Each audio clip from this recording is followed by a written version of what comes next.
O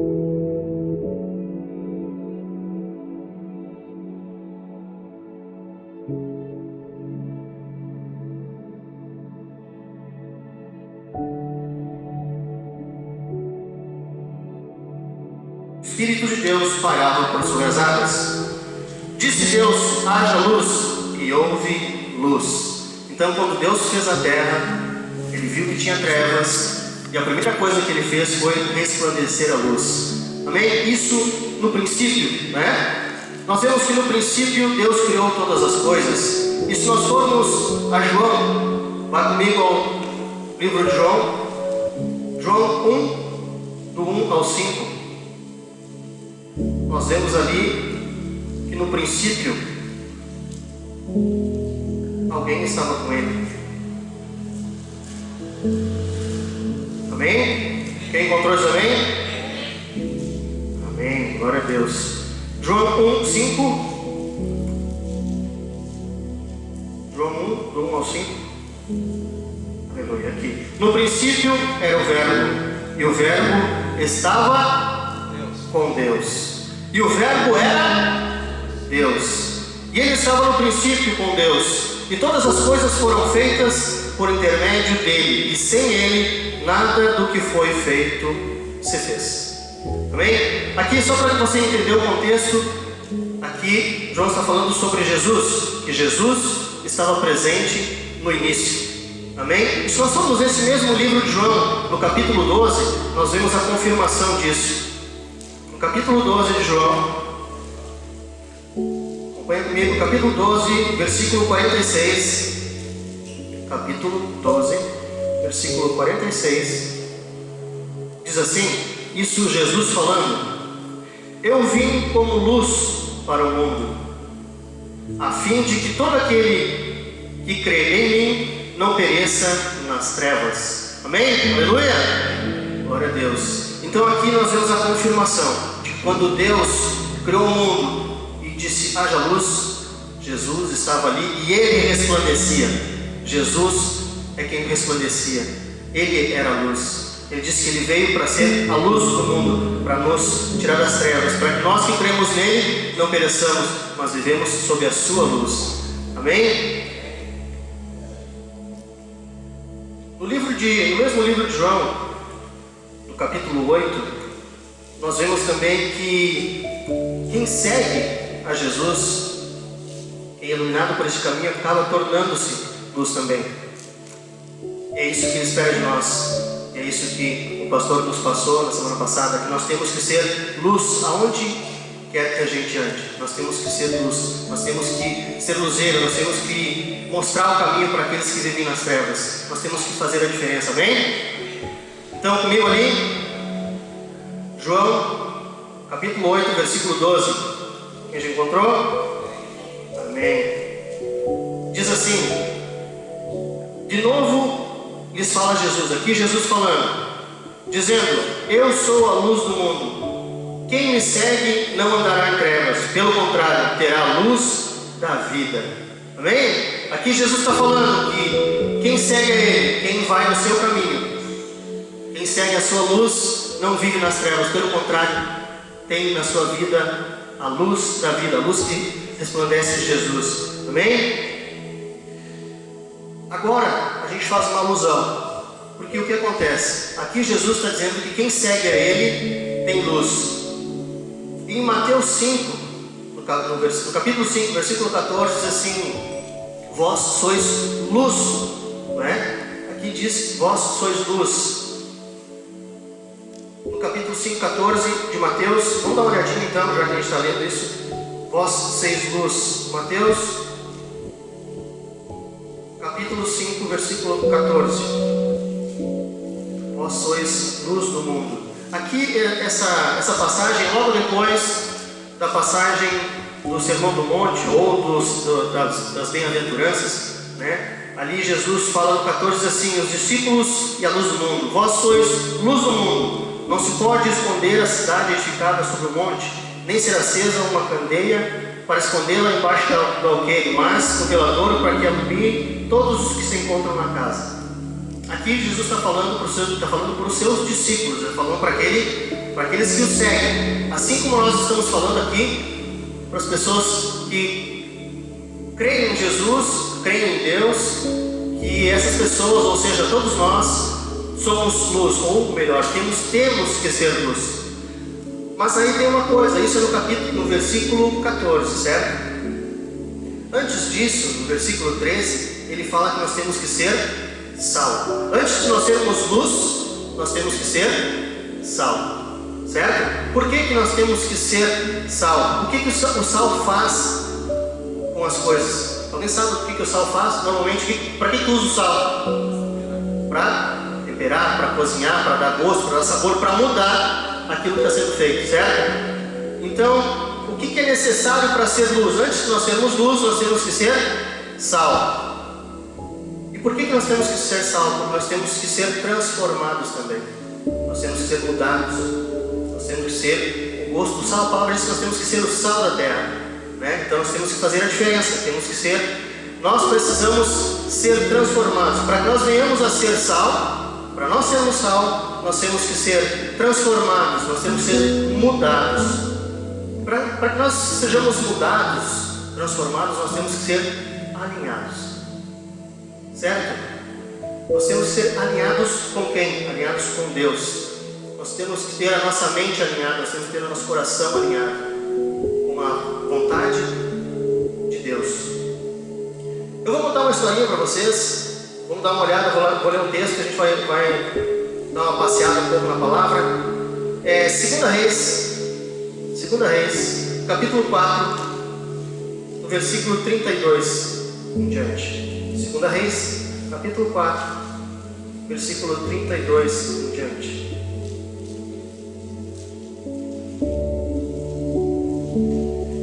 Encontrou, diz amém? Aleluia. Do 32 em diante, diz assim a palavra: Tendo o profeta chegado a casa, eis que o menino estava morto por sobre a cama.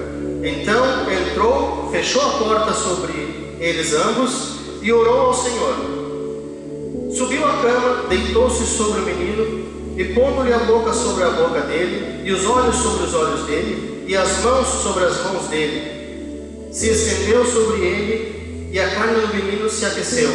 Então se levantou, andou no quarto de lá para cá e novamente deitou-se, tornou-se a subir na cama e estendeu-se sobre o menino, e ele espirrou 7 vezes e abriu os olhos. Amém? Essa passagem, eu vou agora ilustrar ela para nós entendermos o contexto. Essa passagem fala sobre o profeta Eliseu. Fala sobre o profeta Eliseu, um homem de Deus, e a mulher sunamita. Essa passagem, se quiser ler toda a história para te entender depois o contexto, ela está nesse mesmo capítulo, do versículo 8 em diante. Ela está um pouquinho antes ali. Fala sobre uma mulher, essa sunamita, ela era uma mulher de posses, uma mulher abastada, de uma família abastada, e ela via, diz aqui no início, ali no 8, diz assim: certo dia passou Eliseu por Surém, ou seja, onde morava essa mulher, a sunamita, Surém. Então passava ele por ali e ela viu ele. Ela via ele passar eventualmente e ela viu nele um homem de Deus. E ela falou para o esposo dela, que eles eram pessoas de posses, e os profetas, naquela época, os profetas eram pessoas que não tinham posse alguma, não tinham casa, não tinham aonde posar, aonde ficar. E ela sentiu no coração dela e falou para o esposo dela: vamos fazer um quarto para esse homem de Deus. No final do nosso terreno, lá no final da nossa, onde ele passa, a gente vai fazer um quartinho, botar uma cama, botar uma mesa, botar uma cadeira, para que ele, quando passar, ele possa descansar. E fizeram isso. E ele ficou, quando passou por ali, eles chamaram ele, disseram: esse quartinho é para quando tu passar por aqui, quiser descansar. E ele ficou agradecido e perguntou para ela: o que queres que eu faça? Queres que eu fale a teu respeito para o rei? Queres que eu fale a teu respeito para o mestre do exército? Ela disse: não precisa nada, a gente tem tudo que precisa, que a gente não precisa de nada. Eles eram uma família rica, uma família abastada. Mas o servo dele notou que eles não tinham filhos. Essa mulher, apesar de ser uma família abastada, ela não tinha filhos. Então ele falou para ela, vou orar a Deus para que tu venha a ter filhos. E assim ele fez, e na sequência a gente vê que ela concebeu, ela teve um filho, esse menino cresceu, e um determinado tempo ele estava com o pai dele, caminhando pelas suas postas, pelas suas terras, e o guri passou mal, a criança passou mal, reclamou para o pai, estava com dor de cabeça, e o pai disse: não, vai para tua mãe, que a tua mãe vai te dar um remédio e tal. E ele foi, só que daqui a pouco o guri passou mal e morreu. É esse menino que estava deitado na cama, morto, onde Eliseu entrou. Só para vocês entenderem o contexto da história. Esse menino, filho dessa mulher que veio a falecer, dessa sunamita. Ele morreu, a mulher viu que ele morreu, só que o Eliseu não estava nas terras. Ela foi atrás do Eliseu, o Eliseu não estava na casinha que ela tinha feito para ele. O Eliseu era um itinerante, um profeta itinerante. E quando ela chegou na casa e não viu o Eliseu ali, ela pegou, deixou seu filho deitado na cama do Eliseu, fala ali, deixou deitado na cama do homem de Deus, e foi atrás do Eliseu. Achou ele no monte, e aí falou com ele: ó, aconteceu isso e tal. E ele foi lá, e aí acontece isso que nós vimos aqui. Ele deitou-se entrou na casa, deitou-se sobre o menino, estendeu-se. Ele colocou a sua boca sobre a boca dele, colocou seus olhos sobre os olhos dele, colocou suas mãos sobre as mãos dele. A palavra diz que ele alinhou-se sobre o menino. Aqui nós vemos a questão do alinhamento. Ele alinhou os seus olhos sobre os olhos do menino. Ele alinhou a sua boca sobre a boca do menino. Ele alinhou as suas mãos sobre a mão do menino. Alguém aqui dirige? Alguém anda de carro? Alguém dirige? Já dirigiu um carro desalinhado? Tu sabe o que acontece quando o carro está desalinhado? Quando está andando, bota ele numa linha reta, ele vai ou puxa para um lado ou puxa para o outro. Esse é o desalinhamento. Nós, como cristãos, nós temos que andar alinhados com Deus. Porque se nós estivermos desalinhados, o veículo, quando ele está desalinhado, no início, quando é uma desalinhagem pequena, ele é quase imperceptível, mas ao longo do trajeto ele vai puxando, devagarzinho, devagarzinho. Tu não sente, mas daqui a pouco, quando tu percebe, tu já está bem fora do teu trajeto, do teu trilho. Aí tu tem que forçar para voltar, e com o tempo esse forçar para voltar vai desgastando, vai aumentando o desalinhamento. E isso acontece com as nossas vidas. Muitas vezes a gente não percebe, mas está andando desalinhado nos preceitos de Deus. A gente está fora do alinhamento de Deus. Às vezes são coisas pequenas atitudes na nossa vida que vão nos afastando do caminho reto de Deus.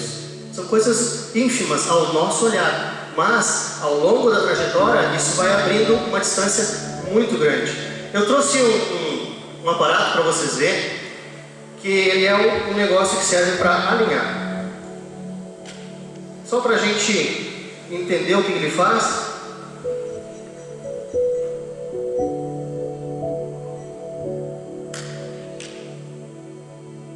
Eita, agora falhou.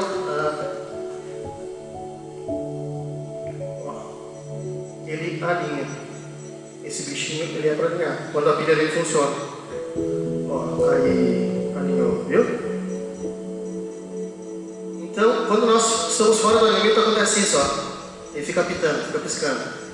E quando ele está alinhado, ele para. Ó, está alinhado. Agora, quando está fora, ele fica nos alertando de que nós estamos desalinhados. Isso a palavra de Deus é que faz com a gente. Ela é o nosso nivelador, ela é o nosso alinhamento. Amém? Tu tá aqui, coloca que Eliseu alinhou-se sobre o menino. Ele alinhou, primeira coisa, ele alinhou a boca com a boca do menino. Agora eu faço uma pergunta para você. Que tipo de boca tu é? Tu tem sido boca de Deus? Porque o pastor também falou na ministração anterior sobre sermos, não sermos uma luz fraca, né? Uma luz fraquinha. E a mesma coisa acontece com a nossa boca, porque quando está nos nossos lábios palavras impuras, palavrões, o pastor falou até num termo diferente, chocarrice, né? Ele até explicou o que era o chocarrice. É quando a gente fica ali folgando, arriando um do outro, né? De frescura e tal. Então, isso é é o que nos tira do alinhamento de Deus. São coisas pequenas do nosso cotidiano, do nosso dia a dia, que a gente não dá bola, porque todo mundo faz. É normal, né? As pessoas ficarem Hoje em dia tem um termo que se usa para isso, que é o bullying, né? Se usa o termo bullying. Faz bullying com um, faz bullying com outro. Só que as pessoas dizem assim, é um bullying branco, é um bullying bonzinho, é só uma folgação, não tem nada demais. Mas eu pergunto para ti, tu tem sido boca de Deus? Tu tem sido aquele profeta, aquele que professa a vontade de Cristo, que leva a mensagem de Cristo? Pois afinal foi isso que Jesus nos disse, né? Ele disse, ide e pregai o Evangelho a toda criatura. Esse é o mandamento que Ele deixou para nós. E é isso que nós temos feito. Ou o que nós temos feito?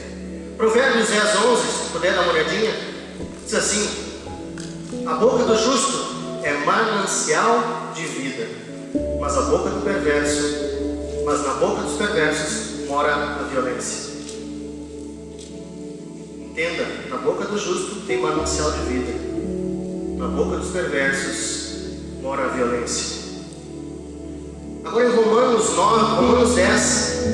Romanos capítulo 10, no versículo 9, diz assim, até vou fazer uma pergunta para você. Quantos aqui já são cristãos? Já há algum tempo? Amém, Deus abençoe. Aqueles que não são, gostariam de ser? Que bom. Então eu pergunto a vocês, você já confessou a Jesus como seu único e suficiente Salvador? Porque em Romanos 10:9 diz assim, se com a tua boca confessares Jesus como Salvador e em teu coração creres que Deus o ressuscitou dentre os mortos, serás salvo. No 10 diz assim, porque com o coração se crê para a justiça e com a boca se confessa a respeito da salvação. Amém? Então aqui nós vemos a importância de estarmos com a nossa boca alinhada com a palavra de Deus.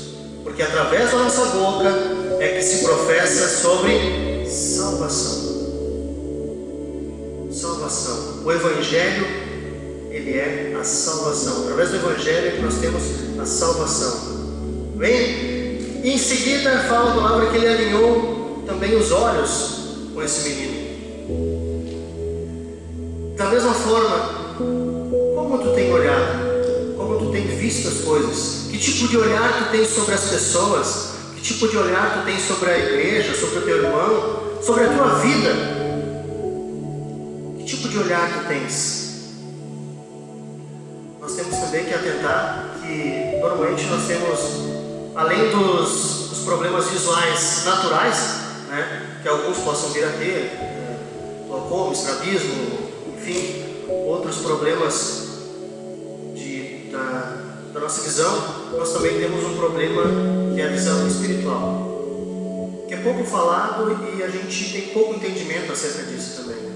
Nós temos uma visão espiritual, uma visão de reino, uma visão de Deus. Amém? Mateus 6:23. Se puder acompanhar, encontrar diz amém. Diz assim: se porém os teus olhos forem maus, todo o teu corpo estará em trevas. Portanto, caso a luz que em ti haja sejam trevas, quão grandes essas trevas serão. Aqui fala sobre um olhar de trevas. Se você só vê as coisas com maus olhos, isso vai angustiando o teu corpo também. E hoje em dia a gente fala que o mundo sofre, né, com uma doença que é, as pessoas estão em depressão, né? Chama-se a doença do século, aí a depressão, as pessoas estão deprimidas, né? Muito por conta de como se vê as coisas. Claro que tem toda uma ordem ali de psicológica, toda uma ordem fisiológica também das pessoas, né? Falta de hormônio, falta disso, falta daquilo. Mas nós também temos a falta da visão espiritual. Falta nós vermos que a mão de Deus está sobre nós. Falta a gente entender que o poder de Deus está sobre as nossas vidas. Isso nos falta às vezes a visão. Em Atos 26, no versículo 18, aqui é esse versículo, o apóstolo Paulo falando, dando testemunho de si mesmo para um rei, agora eu não me lembro o nome dele, Agripia, um negócio assim, nome estranho o nome do rei. Ele está dando testemunho porque o rei está por executá-lo, né? E o rei questiona ele: como assim, tu pode usar a palavra a teu favor para dar testemunho de ti? E aí ele fala, né, todo o seu trajetório, de que ele era um homem incrédulo, que ele era um homem que caçava ou perseguia os cristãos, que chegava até a executar, bater nos cristãos, enfim. E ali ele está dizendo que houve um momento em que ele estava indo para Damasco e Jesus apareceu para ele e Jesus transformou a vida dele. E aí Jesus disse assim para ele: por que ele tinha feito isso? Para que lhe abrissem os olhos e os convertessem das trevas, para que a luz da potestade de Satanás, para Deus, a fim de que recebam eles remissão dos pecados e herança entre os que são santificados pela fé em mim, ou seja, em Cristo. Então Jesus tinha transformado Saulo em Paulo para que ele fizesse isso, levasse o evangelho e abrisse os olhos daqueles que não eram crédulos, assim como Saulo também não era. Então aqui está dizendo para que se abram os olhos, que os convertam das trevas. Então é isso que o evangelho tem que fazer conosco: abrir os nossos olhos e nos converter das nossas trevas, aquilo que habita no nosso coração. Após isso também fala que ele alinhou o menino também as suas mãos. Agora eu pergunto para ti: tu tens feito tudo que tu faz crendo que é apenas com as tuas mãos? Crendo que é única e exclusivamente por tua força e tua vontade? Nós vemos que muitas vezes tentamos fazer as coisas, como diz a palavra, na força do nosso braço, muitas vezes no nosso achismo. Eu acho isso, eu acho aquilo, vou fazer assim, vou fazer assado. Muitas vezes não ora, ou quando ora não espera. Muitas vezes as pessoas oram para Deus, tem gente que tem o 0800, né? Ligou, Deus atendeu, já respondeu, e segue, claro, vamos fazer, e era isso. Mas isso nem sempre acontece. Muitas vezes dá ali o culpado, né? Então a gente tem que aguardar, tentar novamente, orar de novo, pedir para Deus entendimento, discernimento, sabedoria. E a sabedoria que vem do alto, que vem dele, não a sabedoria que vem dos homens. Porque a sabedoria que vem dos homens é aquilo que eu acho, aquilo que tu pensa, aquilo que nós achamos. Amém? Então diz assim, nós temos que contar com a mão de Deus, porque é ela que nos sustenta, é ela que nos livra de todo mal. E se nós estamos aqui hoje em meio a uma pandemia mundial, porque não é uma doença que apareceu na esquina, uma doença que apareceu sobre toda a terra, sobre todo o mundo, e se nós estamos aqui com saúde, se nós estamos aqui presentes, não estamos isolados num quarto de hospital, sobre ventilação mecânica, é porque a mão de Deus está sobre a vida de cada um aqui. E nós temos que entender isso. Essa é a mão de Deus. Isaías 41:13 diz assim: porque eu, o Senhor teu Deus, te tomo pela tua mão direita e te digo, não temas, porque eu te ajudo. Essa é a palavra de Deus sobre a tua vida. Deus te toma pela mão direita, Ele te ajuda, Ele te guia. Amém? Também diz assim em 1 Pedro capítulo 5, versículo diz assim: humilhai-vos, portanto, sob a poderosa mão de Deus, para que Ele, em tempo oportuno, vos exalte. Quem vai nos exaltar? Deus. Quando? Em tempo oportuno, ou seja, quando for a vontade dEle. É a vontade dEle que é soberana sobre todas as coisas. Não é a minha, não é a tua, é a vontade de Deus. Amém? Eu te faço uma pergunta: tu quer te alinhar com Deus? Tu quer ser alinhado, prumado com Deus? Como que você vai fazer isso? De repente você está perguntando: tem tanta coisa que eu faço que eu gostaria de me alinhar. Como é que eu vou fazer isso? Como é que eu vou entender o que Deus quer? Como é que funciona isso? Deuteronômio 28, versículo 1. Essa é uma das chaves. você quer te alinhar com Deus, esse é o caminho. Amém? Diz assim: se atentamente ouvirdes a voz do Senhor, teu Deus, tendo cuidado de guardar todos os seus mandamentos, que hoje te ordeno, o Senhor teu Deus te exaltará sobre todas as nações da terra. Amém? Então, se você quer ser alinhado com Deus, atenta para a voz de Deus, guarda os seus mandamentos, e Ele te exaltará sobre todas as nações. João 15, versículos 7 e 8. Aqui é Jesus falando. Ali nós vimos Deus falando sobre alinhamento. Aqui nós vamos ver agora Jesus falando sobre alinhamento. Amém? Se permaneceres, isso Jesus falando, se permaneceres em mim e as minhas palavras permanecerem em vós, pedireis o que quiseres e vos será feito. Nisto é glorificado o meu Pai, em que deis muito fruto, e assim vos tornais meus discípulos. Amém? Agora eu pergunto para ti, tu viu que ambos, nas duas passagens, qual é o início dela? Qual é a primeira palavra nas duas passagens? Se você fizer isso, se atentares e se permaneceres, certo? Se atentares no primeiro e se permanecer no segundo. Alguém sabe? Vocês já passaram os 7 anos na escola, né? Você sabe o que significa essa palavrinha se? Né? Na gramática, o que significa na língua portuguesa? Uma conjunção, exato. Que tipo de conjunção ela é? Uma conjunção de condicional. É uma condição subordinativa condicional, ou seja, ela condiciona tudo aquilo que vem após ela. Tudo que está depois dela é condicional.